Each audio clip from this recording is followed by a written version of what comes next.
살아갑니다. 자, 그렇게 하면 우리는 행복해질 것이라고 믿습니다.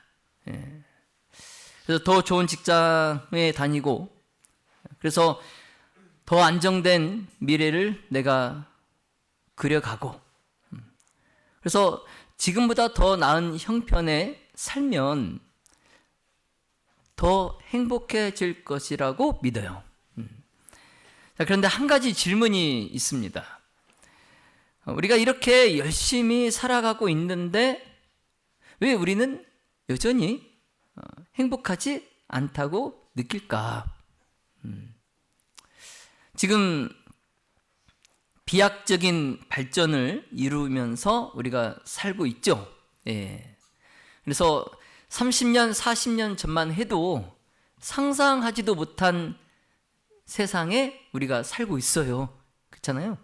우리가 걸어다니면서 전화할 거라고 누가 상상이나 했겠습니까? 그렇잖아요. 그런데 과학적으로, 기술적으로 정말 눈부신 비약적인 발전을 하고 또 세계가 인정하는 한강의 기적을 이루고 그렇게 잘 사는 대한민국에 우리가 살고 있는데 왜 우리는 30년, 40년 전이 더 좋았다 이런 말을 할까요? 왜 그럴까요? 우리 삶은 편리해졌습니다. 그렇습니까? 그렇죠? 50년대, 60년대, 70년대에 비교하면 굉장히 지금 편한 세상에 살고 있어요. 그렇죠? 그래서 우리가 국민학교 때 그 양변기 하나 놓고 보건 선생님, 양호 선생님이 그 양변기 사용하는 것까지 가르쳐 주는 그런 시대에 살다가 지금 집집마다 다 양변기가 있잖아요. 그렇죠? 삶은 참 편해졌어요. 그런데 우리의 마음은 그때보다 지금이 더 불안합니다. 더 불안해요. 통계를 보면은 이 사실이 더 분명하게 우리에게 보여집니다. 그 한국인의 삶의 만족도가 OECD 국가 중에서 하위권에 머물고 있어요. 특히 이제 아동과 청소년의 행복감이 매우 낮습니다. OECD 국가 중에 우리 지금 학생들 많이 앉아 있는데 이 학생들이 생각하는 행복, 그 행복 수치가 OECD 국가 중에 굉장히 낮아요. 한마디로 우리나라의 국민들은 지금 행복하다는 거예요? 행복하지 않다는 거예요? 이 통계를 보면 행복하지 않다는 거예요. 왜 그럴까요? 여러분, 왜 그럴까요? 분명히 우리는 보릿고개 시절보다 훨씬 더 잘 먹고 잘 살고 있습니다. 그렇죠? 근데 왜 우리는 행복하지 않을까요? 전문가들은 그 원인을 오늘날의 삶이 경쟁이 너무 치열하기 때문에, 삶의 경쟁이 너무 치열하기 때문에, 그리고 서로 비교 속에서 살아가기 때문이다라고 말하고 있어요. 우리가 행복을 느끼지 못하는 이유, 그리고 우리가 더 못 살 때보다 지금 더 불안해하고 두려워하는 이유를 삶이 너무 경쟁이 치열해요. 그리고 서로를 너무 비교하면서 살아가고 있어요. 그게 원인이라고 말합니다. 그렇다 보니까 결국 우리의 행복은요, 얼마나 가졌는가가 아니라 다른 사람보다 더 많이 가졌는가에 의해서 내가 행복하냐, 행복하지 않냐, 이게 결정되고 있어요. 그래서 내가 지금 소나타 차를 타고 있으면 그랜저 차를 타는 사람보다 나는 행복하지 않은 거예요. 근데 그랜저 차를 타는 사람은 행복해야 되잖아요. 그렇죠? 누군가가 자기를 저 사람 나보다 더 행복하겠다라고 생각하니까 그랜저 타는 사람 더 행복해야 되잖아요. 근데 그 사람은 이제 또 제네시스를 타는 사람을 보고 행복하지 않다라고 생각하고 있어요. 예. 근데 제네시스 타는 사람은 행복할까요? 예. 외제차를 몰고 다니는 사람을 보면서 자기는 불행하다라고 또 느끼겠죠. 그러니까 끊임없이 누군가와 자기를 비교를 하고 또 그 사람보다 내가 더 많이 가졌는가? 이걸 생각하기 때문에 나는 죽을 때까지 행복하지 않은 겁니다. 예, 죽을 때까지. 예.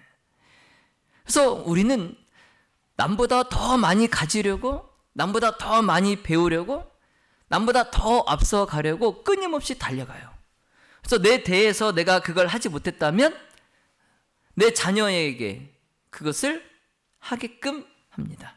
예, 나는 못했으니까 내 자녀들만큼이라도. 예.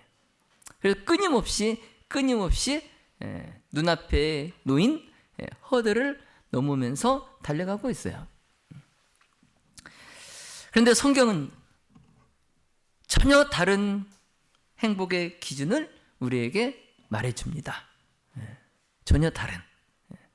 그래서 가정의 행복은 소유에 많고 적음에 달려있는 것이 아니라 그 가정 안에 진정한 사랑이 있는가에 달려있다고 성경은 말합니다.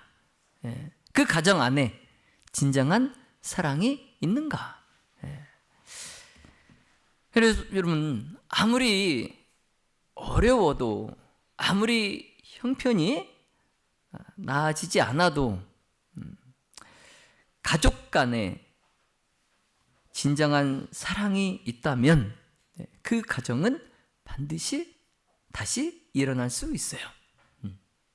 지금 비록 힘들고 어렵다 할지라도 그 가정은 반드시 다시 일어납니다.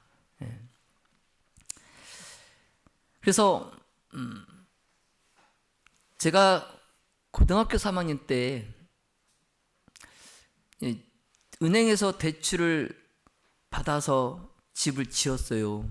저희 어머니께서 흙집, 말 그대로 흙집이에요. 흙집, 쓰레트, 뒤안이 있는 흙집.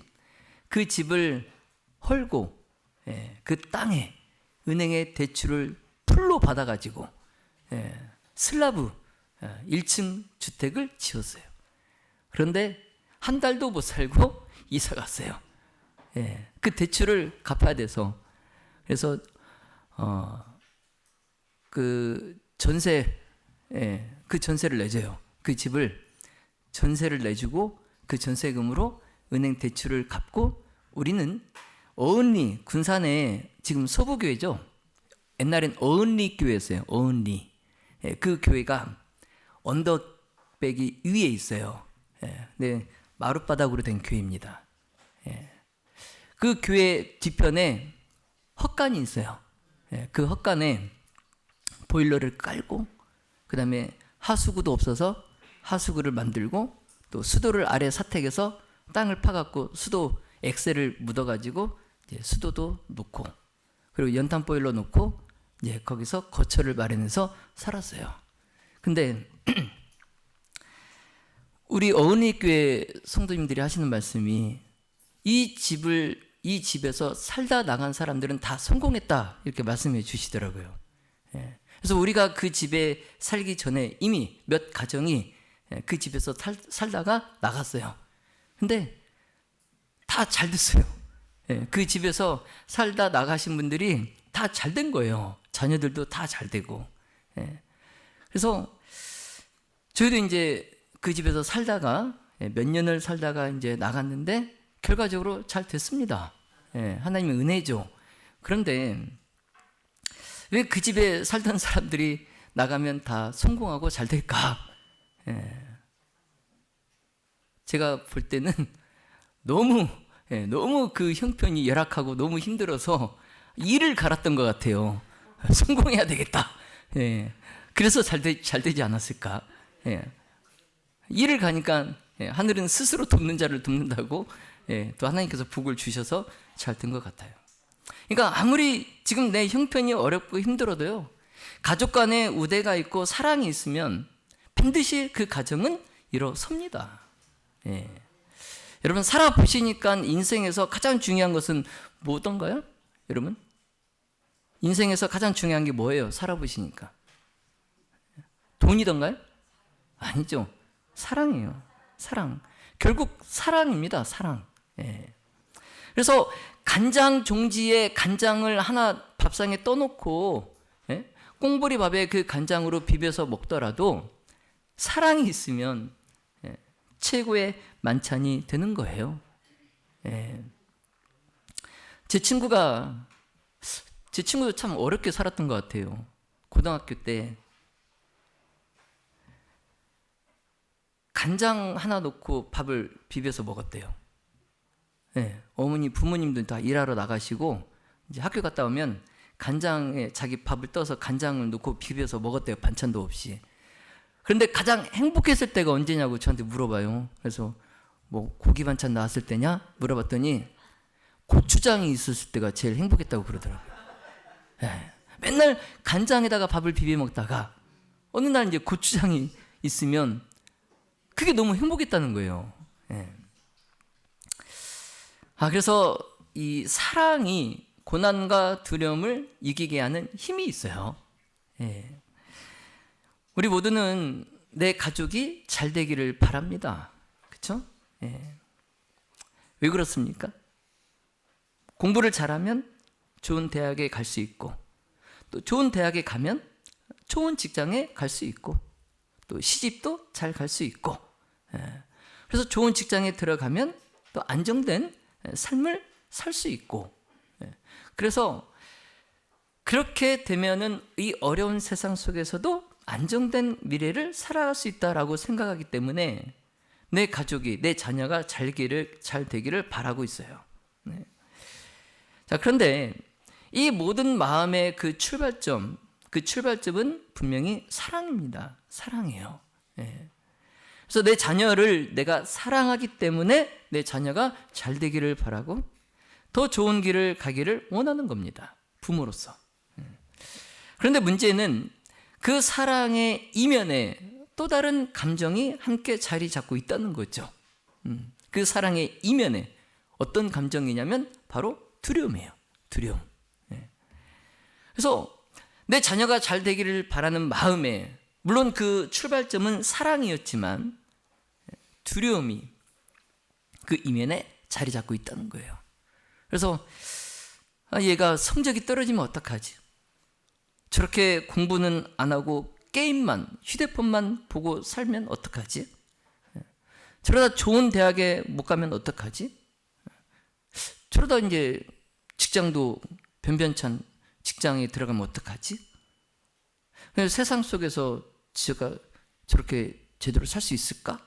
이런 여러 두려움들, 그런 두려움들이 내 가족을 향한 그 사랑의 마음 뒤에 자리하고 있어요. 그래서 그 두려움이 이면에 있다가 사랑의 앞에 나오게 되면 그 가정이 사랑이 평화가 깨지는 겁니다. 그래서 부모님의 그 사랑의 조언이 어느 날 이제 잔소리가 되는 거예요. 잔소리.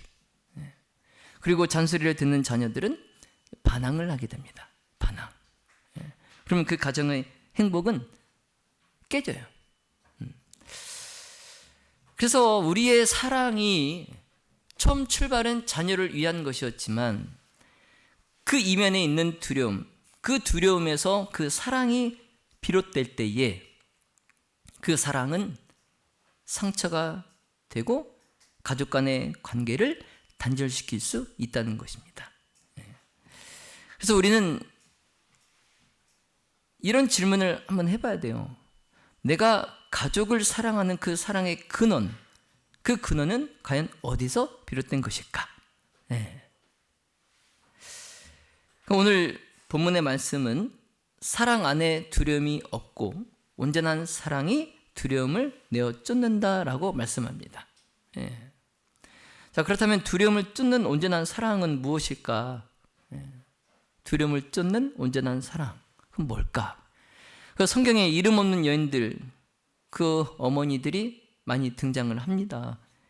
근데 이스라엘이 애굽에서 포로 생활을 할 때에 애굽 사람들이 이스라엘을 두려워했어요. 왜냐하면 날로 날로 그 수가 민족이 번성하다 보니까 이제 이 이스라엘 민족들이 애굽을 다른 나라의 원수들과 손을 잡고 전쟁을 일으키면 우리 애굽은 멸망하겠다.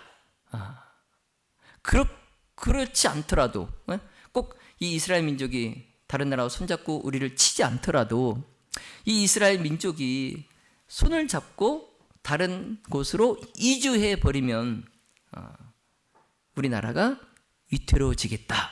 이런 생각을 하는 거죠. 그래서 애굽이 내린 결론은 뭐예요? 히브리 민족이 번성하지 못하도록 하는 거예요. 그래서 어떻게 합니까? 남자아이가 태어나면 어떻게 해요? 어디에 버려요? 하수.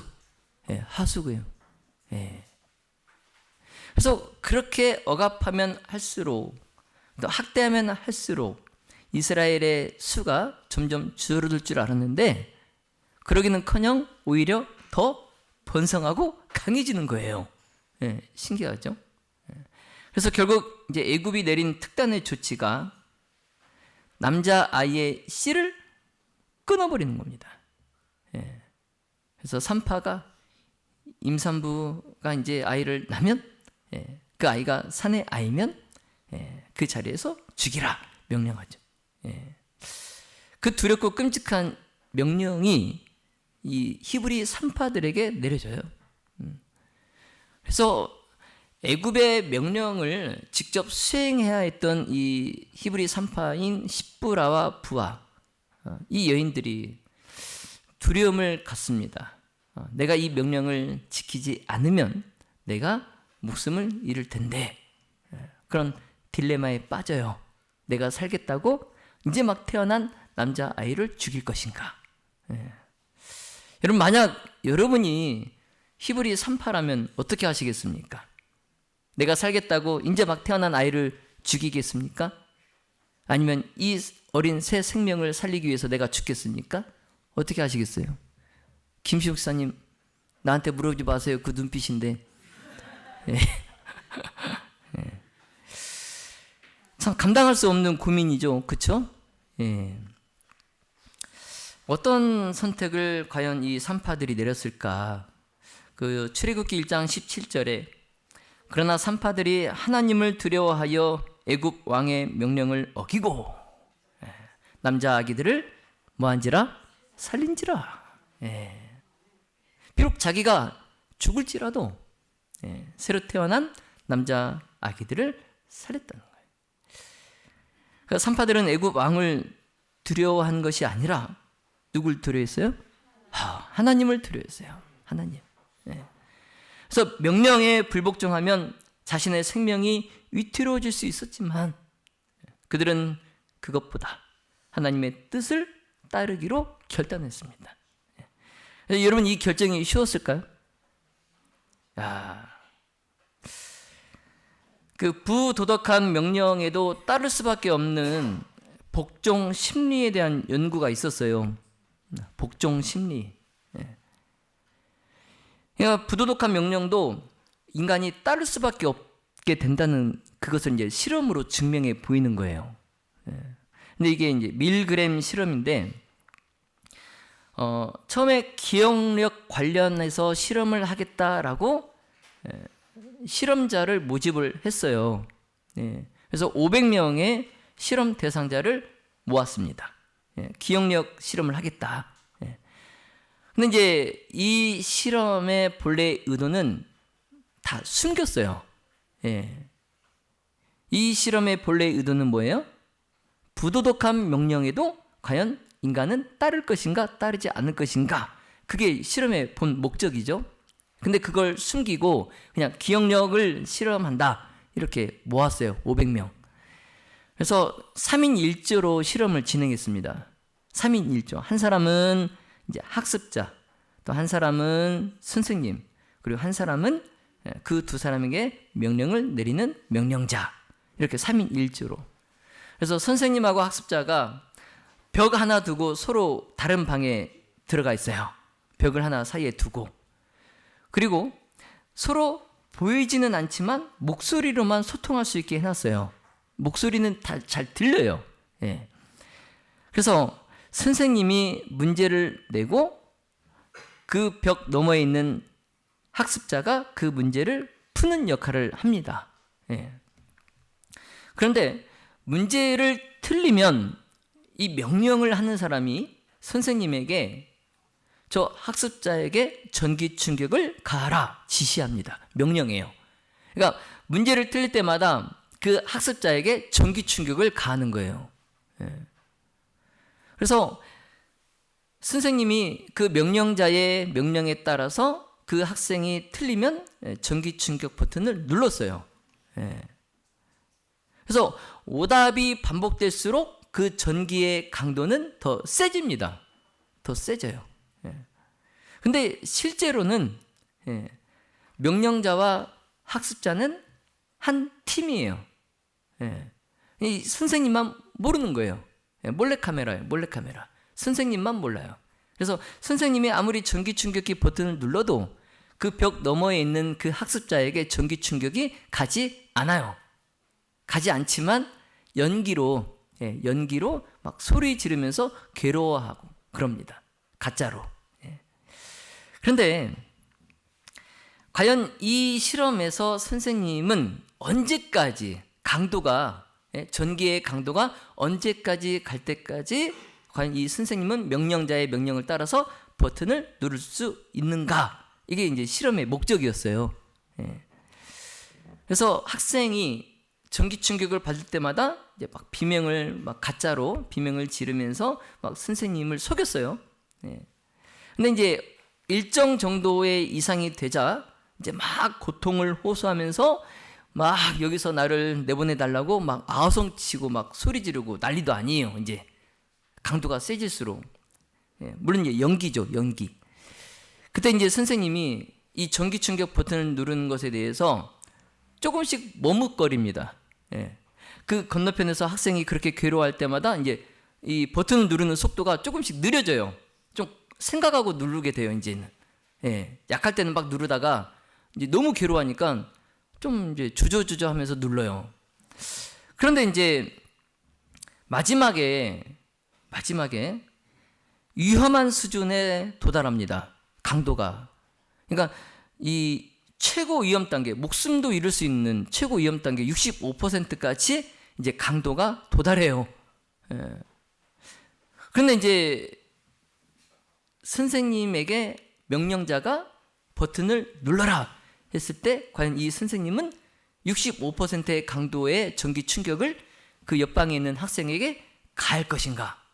이제 그게 최종 이제 모든 귀추가 주목되는 그 클라이막스에 과연 어떻게 했을까? 그 실험에 참여한 그 선생님들이 과연 어떻게 했을까? 이 65%가 강도가 아니고 강도 이제 저 바늘처럼 최고 마지막 강도예요. 목숨도 잃을 수 있는. 근데 이 65%는 뭐냐면 그 실험에 참여했던 65%가 그 버튼을 눌렀다는 거죠. 그러니까 절반 이상이 저 옆에 학생이 죽든 말든 명령을 하니까 누르라고 명령을 하니까 그냥 눌렀다는 거예요. 65%가. 근데 이게 이제 삽시간에 전 세계로 이게 퍼져 나갑니다. 그러면서 왜 실험자들은 단순한 명령에 복종했을까? 왜 그 부당한 명령에 복종했을까? 이제 세 가지로 정리할 수 있는데 첫 번째가 명령을 내린 사람이 미국의 명문 대학인 예일 대학교 출신이라는 거예요. 명령. 지금 자기 앞에서 명령하고 있는 사람이 미국의 명문 대학 예일 대학교 출신인 거죠. 그리고 이제 두 번째는 그 명령을 내리는 사람이 이 흰색 가운, 연구원 복장을 하고 있었어요. 그리고 이제 세 번째는 그 명령을 내리는 사람이 심리학 분야의 전문가라는 사회적 위치에 있었다는 겁니다. 그러니까 이 세 가지 요소들이 예일대를 나온 출신, 그 다음에 흰색 연구원 복장을 입고 있는 사람, 그리고 심리학 분야의 전문가, 이 사회적 위치, 이러한 것들이 그 실험에 참여한 선생님들, 버튼을 눌러야 되는, 명령을 듣고 버튼을 눌러야 되는 그 사람들에게 부도덕한 명령, 말도 안 되는 명령을 내리더라도 그 사람들에게 거부하지 못하도록 복종하게 만들었다는 거예요. 그래서 이 실험이 나치와 제2차 세계대전 당시에 일어났던 그 유태인 대량 학살, 그 유태인 대량 학살이 개인의 성격이나 성품 때문이 아니라는 거예요. 그 사람이 그 유태인을 학살했던, 명령에 따라서 유태인을 학살했던 사람이 그가 나쁜 사람이 아니라 사이코패스였기 때문이 아니라 명령에 복종하려는 그 심리가 그 사람에게 영향을 미쳤다는 거죠. 그래서 우리가 5.18 광주 민주화 운동 때도 그 총칼을 들고 광주에 왔던 그 군인들이 그들이 나빠서 그렇게 무고한 시민들을 죽음으로 내몰았던 게 아니에요. 그렇게 하도록 명령을 내린 사람들, 그 사람들의 명령이 그 죄 없는 그 군인들로 하여금 그 명령에 복종할 수밖에 없도록 심리가 작용했다는 거예요. 그래서 이 실험을 통해서 그게 밝혀졌어요. 물론 말도 안 되는 정말 부도덕한 명령이에요. 따를 수 없는 명령이에요. 그럼에도 명령에 따를 수밖에 없다는 겁니다. 심리적으로.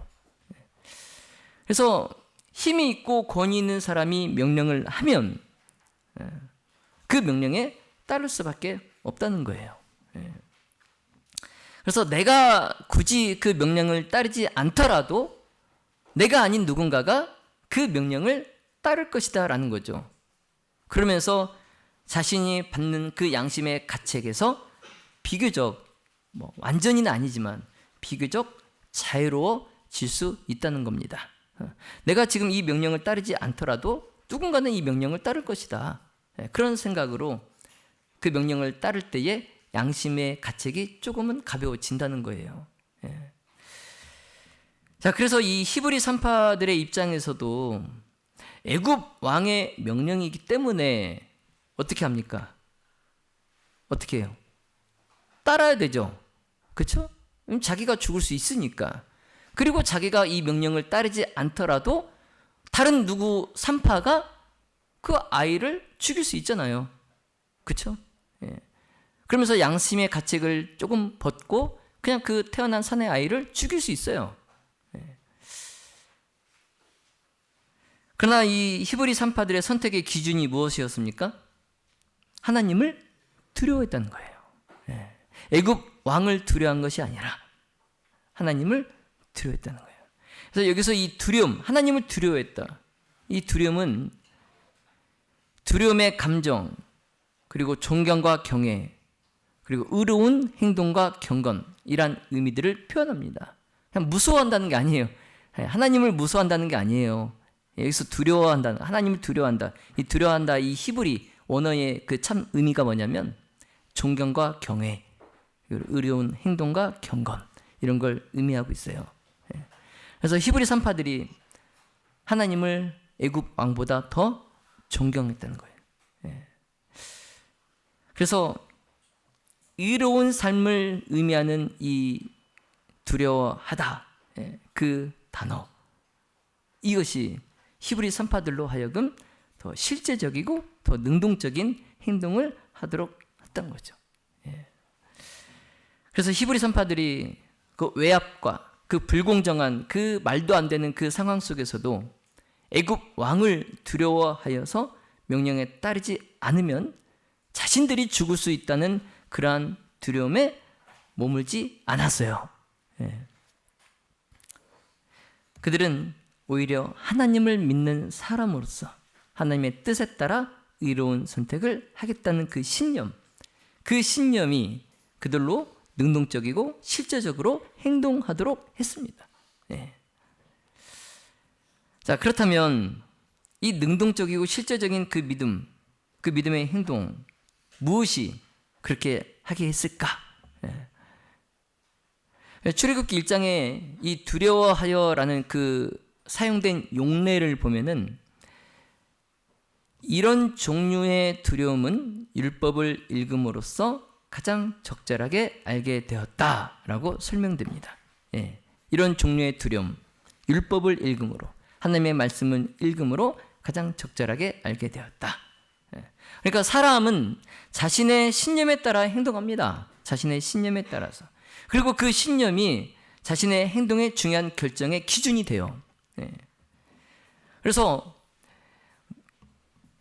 무식한 사람이 신념까지 있으면 정말 무서운 겁니다. 예. 윤 누구 전 대통령처럼. 예. 무식한데 신념까지 있어요. 신념까지. 정말 무서운 거예요. 예. 히브리 산파들은 그 애굽 왕의 그 외압 속에서도 하나님의 말씀 위에 굳게 서기로 결심합니다. 예. 그래서 하나님을 두려워한다는 것, 그것은 하나님의 말씀을 존중한다는 거예요. 예. 그리고 그 말씀 안에 담긴 우리를 향한 그 사랑을 깨닫는 겁니다. 그리고 그 말씀 안에서 하나님께서 이루신 일들을 우리가 기억하는 거예요. 예. 자, 그러면 우리가 하나님의 말씀을 경외하는 가운데 깨닫고 기억해야 될 말씀, 그것은 오늘 본문의 말씀, 그가 먼저 우리를 사랑하셨습니다. 네. 여러분, 내리사랑이란 말이 있습니다. 예. 윗세대가 아랫세대를 향해서 베푸는 사랑이에요. 예. 그래서 부모가 자녀를 사랑하고 또 조부모가 손주를 아끼는 마음, 이게 내리사랑입니다. 그래서 사랑은 머물지 않고 점점 확장되고 확산돼요. 예. 그래서 내리사랑의 특징은 첫째가 자연스럽다는 거죠. 노력하지 않아도 부모가 자녀를 사랑합니다. 내가 내 자녀를 사랑해야지 노력하지 않아도 절로 자녀를 사랑하게 돼요. 둘째는 희생적입니다. 내 자신을 희생하면서까지 내 자녀를 위해 헌신해요. 세 번째 특징은 조건이 적어요. 내 자녀가 잘하든 못하든 기본적으로 내 자녀를 사랑합니다. 이게 내리사랑의 특징이에요. 자연스럽고 희생적이고 무조건적이에요. 그래서 무조건적으로 자신을 희생하면서 사랑을 베푸는 것, 이게 이제 내리사랑의 진수예요. 진수. 그래서 내리사랑의 시작은 어디일까? 바로 삼위 하나님이십니다. 하나님께서 우리를 먼저 사랑하셨어요. 그가 먼저 우리를 사랑하셨습니다. 그래서 우리를 창조하시고 또 우리에게 율법을 주셔서 그 하나님의 사랑을 기억하게 하셨어요. 그리고 이제 우리에게 가정을 주시고 하나님의 그 사랑을 나누는 장소로 구별하셨습니다. 태초에 아담과 하와의 가정을 하나님께서 만드신 이유예요.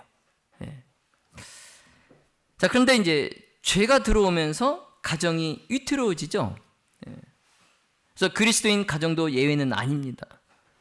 우리가 오늘날 방송을 통해서 그 가정이 깨지는 그런 보도를 많이 봅니다. 실제로 이제 여러 이유로 가정이 깨지고 그 가정의 불화가 고스란히 자녀들에게 전가돼요. 그래서 청소년 문제가 사회에서 급증합니다. 그래서 우리는 오늘도 염려합니다. 이 사회를 염려해요. 우리 가정은 괜찮을까? 내 자녀들의 가정은 괜찮을까? 우리 손주들의 미래는 괜찮을까? 걱정이에요. 이게 현실이고 우리가 지금 갖고 있는 두려움이에요. 두려움. 자, 그러나 하나님은 그런 우리에게 말씀하십니다. 내가 먼저 너희를 사랑하였다. 하나님의 내리 사랑을 기억하라 말씀하세요. 수천 년 전에 걸쳐서 베푸신 그 은혜를 기억하라는 거예요. 기억해라. 그리고 깨닫기를 원하십니다. 그래서 목숨이 위태로웠던 히브리 산파들이 애굽 왕의 그 무서운 명령보다 하나님의 뜻을 선택했어요. 그래서 하나님의 율법 속에 나타난 그분의 사랑을 그들이 확실히 알았기 때문에 그 사랑이 자신을 두렵게 하는 것보다 더 크다는 것을 그들이 믿었습니다. 그래서 그들은 하나님의 그 사랑을 확신하고 생명을 살리기를 선택합니다. 생명을 살리기를 선택해요. 출애굽기 1장 20절과 21절에 하나님이 그 산파들에게 은혜를 베푸시니 그 백성은 번성하고 매우 강해지니라. 그 산파들은 하나님을 경외하였으므로 하나님이 그들의 집안을 흥왕하게 하신지라. 아멘. 여러분, 목숨의 위협 앞에서도 그들이 어쩔 수 없이 복종 식리에 따라서 애굽 왕의 그 부도덕한 명령을 따르지 않았을 때에, 그래서 그들이 하나님의 사랑을 기억하고 하나님을 경외하기로 선택하였을 때에 하나님은 그들의 집안을 흥왕하게 하셨습니다. 자, 사랑의 모든 가족 여러분, 우리 가정의 회복은 남보다 더 많이 가지는 데 있지 않습니다. 남보다 더 완벽해지는 데 있지 않습니다. 하나님의 사랑에서 시작됩니다. 그 두려움에서 시작된 사랑이 아니라 하나님께서 먼저 주신 그 사랑을 붙잡을 때 우리의 선택이 바뀌고 우리의 관계가 바뀌고 우리의 가정이 살아나게 됩니다. 그래서 오늘 우리가 해야 할 일은 하나예요. 하나님이 먼저 우리를 사랑하셨듯이 우리도 먼저 내 자녀를, 내 가족을 사랑해야 한다는 것입니다. 자, 그 사랑을 붙잡을 때에 우리의 두려움은 물러가고 사랑이 우리 가정을 다시 세우게 되기를 예수님의 이름으로 축원하며 말씀을 마치겠습니다.